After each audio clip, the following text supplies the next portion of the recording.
What's going on, guys? With the GOAT. If you don't know me, you will. It is Sunday, July 14th. We are living history, guys. One day after Trump's attempted assassination. Crazy.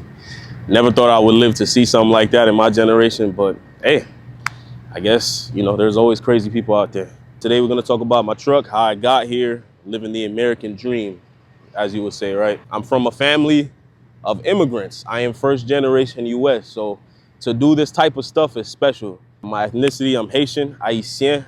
You can zoom into that plate right there. That's why I rock that plate. Gotta show off and show out for our heritage, all right? So if I could do it, you could do it. First gen US. So ain't no reason for y'all, who got family lineage and properties passed on and all that. You could do it, all right? Don't give up. Keep working hard, and sky's the limit. You feel me? Let's get started. So today we're gonna talk about how I'm able to afford this plus 5 other vehicles and a motorcycle at 24 years old. Start off, for y'all who don't know me, with the GOAT, 24 years old. I'm out here trying to get it, doing what I can. You see my beautiful piece of work right here. Earned, not won from any raffle, nothing like that, you feel me? So how did I get it? How did I do it? How did I come from where I was before? Not from a rich family. I didn't have an insane amount of money growing up. I just got to it at a young age and made it happen. Me and Sid right here behind the camera was going to GSU together for the longest. I've been hustling since then, since college. I used to cut hair, charging $10 per cut. Then I went to $15 and $20. Like, I've been grinding since day one, right? I did that. I used to do Uber Eats, DoorDash, valet. Like, there's so many opportunities out here, especially in our age group, for our generation to get money. Like, if you're not getting money, it's because you choose not to get money. You could do exactly what she's doing. Go be a videographer, photographer. Use your skills, use the internet to make money. There's no excuse where you can't at least make $30, $40, $50,000 a year.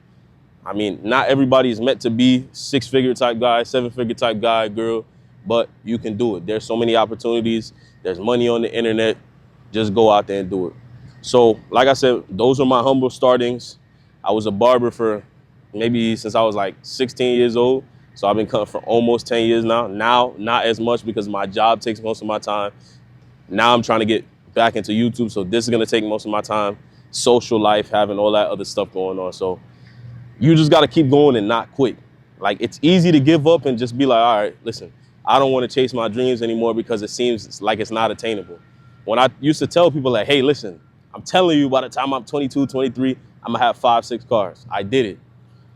A lot of people don't because they let people sit here and talk and be like, hey, listen, you can't do that. He's so-and-so and so, 40 years old. He only got 1 car, blah, blah. Listen, just because that's them doesn't mean that's gonna be you. So I guess this is a type of motivation. Like, hey, listen, you can do it, all right? After college, I quit kind of doing the DoorDash, Uber Eats thing, and I focused heavily on valet, ranked my way up all to a manager position to where I was making about 65,000, 70,000. I was like maybe 19, 20 years old. So for a 19, 20-year-old, that's some pretty decent money, you know what I'm saying? Then COVID struck, so I lost my job. I was getting the unemployment checks, so that was saving me, and I went back to barbering full time. I was one of the only barbers willing to risk it to cut hair, so that's what put me on. That's where I started getting my first lump sum of money. I think after COVID, I had saved about $20,000 cutting hair. At that time, though, I was charging like 50, 60 for house calls, 100 minimum. So I'm using what's happening in society to my advantage, right? So now, at that point, I'm like established. I got 20, 30,000 plus I got the unemployment coming in because I lost my job. And I'm looking at it like, okay, listen, if I can do this while the whole world is shut down, there's no reason that after it comes back, I can't make more money, right? So after COVID, I went back to school. After that, I was like, hey, listen, I'm about to be 21, whatever the year was at the time, 20, 21, no, 20 years old. I'm 20 years old. I'm still at my mom's crib because I had moved back when COVID hit. I'm like, hey, listen, I got to get this going because 5, 6 years down the line, be 25, 26, I don't want to not have anything going for myself. So Let's get it started. So at that point, I said, all right, school is going all right, but it's not the end all be all, not for everybody. So now I'm in a blue collar job. I work for the government. I'm not gonna say in specifics what I do for the government, but I work for the government. I got stable income. I'm able to make more income by doing overtime, all that type of stuff on the side. I still got my businesses, my business ventures that I do on the side to fund my lifestyle. Because when you get to a certain point, you're gonna need more incomes. And like I said, I've been doing this since day one. So if you think about barbering, valeting, doing Uber Eats, DoorDash, that's 3 separate incomes to make that $70,000. Had I just did one, maybe it'd be like 30, 40, and I wouldn't be as far along as I was. So if you want to get nice stuff like this, because this is nice. For somebody my age, most people don't have a $60,000, $65,000 truck that they can just pull out and then have other vehicles on top of it, right? I just turned 24. I bought this maybe like a few months after my 23rd birthday. Because like I said, I've had it for almost a year now. So when you look at that, just don't give up on what you're doing. There's so many opportunities out here, so many ways to get money. And like I said, for me and what the climate is looking like right now, blue collar jobs are where it's at. Go get that government job. Go be a police officer, sanitation worker, firefighter, construction worker. These are the people that are getting paid right now because there's a lot of tech geeks. There's a lot of people that work behind computers. There's a lot of people that work behind the desk. Nobody wants to go out there and get their hands dirty anymore. So it's unlimited overtime. You get insurance benefits. You get all type of things. Granted, I do a dirty job, but I'm riding clean. You feel what I'm saying? So you got to think about the positives and the negatives. It's paving a way for me to have a good life. Now that I've explained to you how I got here, let's get into the car situation. What kind of car do I have? Am I really doing something nice? Well, let's start like this. To own 5 or 6 cars at any age is a blessing in itself. I thank God. I thank my parents for raising me the right way, me for hustling, because you got to put the groundwork yourself to be able to do it, right? I got a white Hyundai Elantra. I didn't like it at all. That was my first car. My mother helped me get that car. It's a 2015 Elantra, base model, cloth seats. Just, it got me from A to B. And like I said, it was a blessing.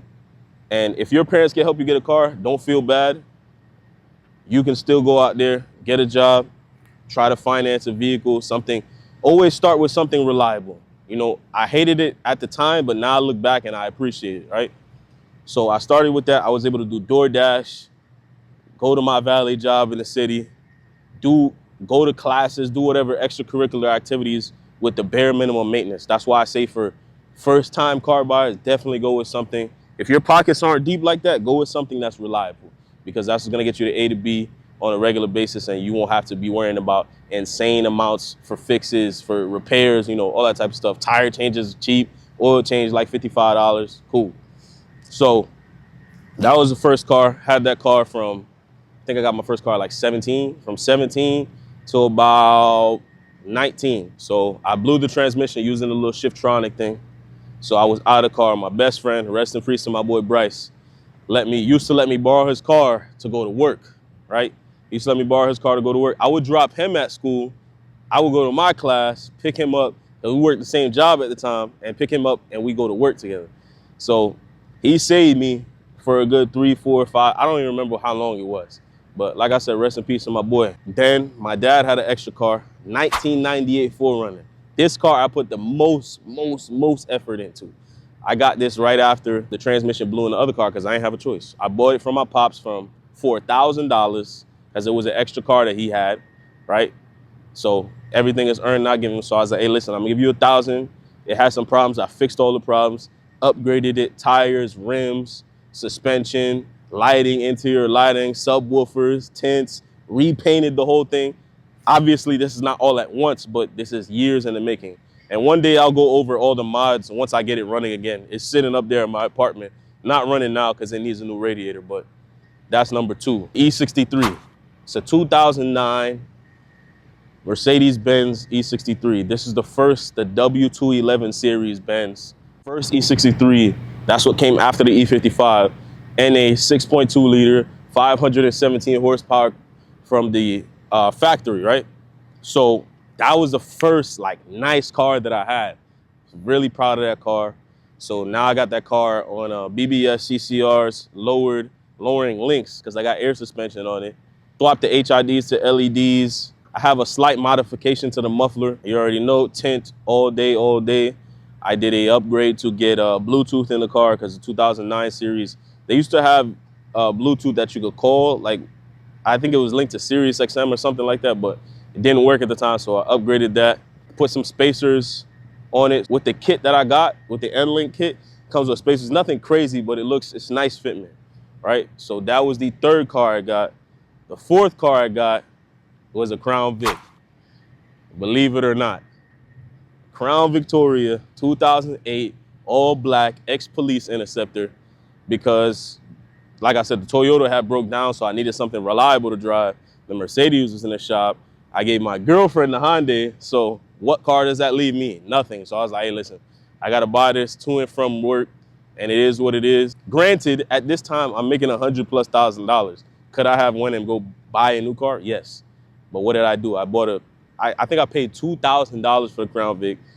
To respray it was $1,000. And I did some maintenance, maybe like $1,300. So in total, I paid like $4,300 for a working vehicle that I could take A to B, because I knew in the near future I was gonna buy something nice, but I said, hey, listen, for right now, I need something cheap, whatever. Crown Vic, can't go wrong with it. Body on frame, easy to maintain, find parts in the junkyard, find parts on Amazon, no problem. Next car was a 1999 Mercedes E320. It wasn't for me, but I bought it, so I'm including it in the video. I bought it for my grandfather as a gift, mint condition. I think it had 130,000 miles at the time that I bought it, which is insane for a 1999. We are in 2024. Well, I bought it in 2023, but still, 130,000 miles for a 1999, crazy. So I was able to get that. I think I bought that for $4,000. And then we came to this. So this is a 17. This is the first year of the Illuma Duty body style. And this was damn near $60,000. I think I paid 58 something, 58.5, 59.5. I don't remember at the time, but damn near 60 grand. When I got it, it was 156,000 miles, which if you guys know diesels, you know 156 on a diesel is nothing. This is a 500,000 mile engine, 500 easy, especially tuned and deleted, easy. That's an expensive truck. I mean, when it dropped, it was probably like $85,000, $90,000. Obviously, I ain't buying no brand new truck. We ain't there yet. This was by far my biggest vehicle purchase in terms of price, obviously and literally. After this, I was able to get my dad into a Mercedes-Benz 2000, I think it's an 8 or 9, almost the same year, same body style as mine, 211, E550, because he had a ML350 that had broke down. So I was like, hey, listen, I got you. Let me put you in this, done. Basic package, you know, leather, sunroof, heated cool seats, you know, all the good jazz. And I also forgot to mention, I have a motorcycle. It's a CBR 600RR. It's a 07. It was my first bike, entry level. Bought it for like $3,500, so that's cool. I mean, like I said, I'm only 24 and I'm trying to make it happen. You know, I don't want to say I'm cocky, but I'm confident because I've seen what I've done and I know what I can do. And this is only the beginning. So if you're looking at this from the outside in, just know that it's possible. I didn't come from any crazy amount of money. I'm not out here dealing drugs, never sold drugs, nothing like that, scamming, nothing like that. I just a regular guy that came out here and just made it happen. You just gotta hustle and you can do it. Like, I don't even have a college degree yet. I'm going back to school in August. So it's crazy that this is what it is, but it's just every podcast you watch, every book you'll read, every successful person will tell you there's no cheat code to hard work, and that's the truth, right? What I've done in the past 16, 17, 18 set me up for this, right? Not just me getting my job now and making like $200,000. Granted, it's great, but me leading up to that and knowing the hard work ethic and knowing how to move my money, how to save my money, and blowing the bag early helped me set up for where I am now. So just remember that when you're trying to go to these different levels, there's gonna be a lot of people that don't feel like this is possible for you because it wasn't possible for them. So never forget that if I could do it, if Jeff Bezos could do it, If LeBron James can do it, you can do it. I mean, why not, right? They're human just like us, right? They may have exceptional skills and talents, but you can find yours. Mine is working hard. Hard work beats talent that doesn't work hard. So if you feel like you could outwork the next man, do it. If you feel like you're better than the next man because of your work ethic, do it. You don't have to be skilled, talented, this and that. Hard work will always beat talent. And if you got talent and then add hard work, you unstoppable. So just think about that. All right. But like I said, guys, I just wanted to give y'all a little bit of motivation, tell you how I got here. We'll get more in depth into me, what I do, and my cars and all that stuff. I'm just trying to get my feet wet in this YouTube stuff. It's a new thing for me. I'm trying to get back in front of the camera, give y'all some fitness stuff. I'm just doing it just because I ain't getting paid yet. Hopefully one day I'll be one of the big YouTubers and get paid, but we just doing it for the free ski, you heard?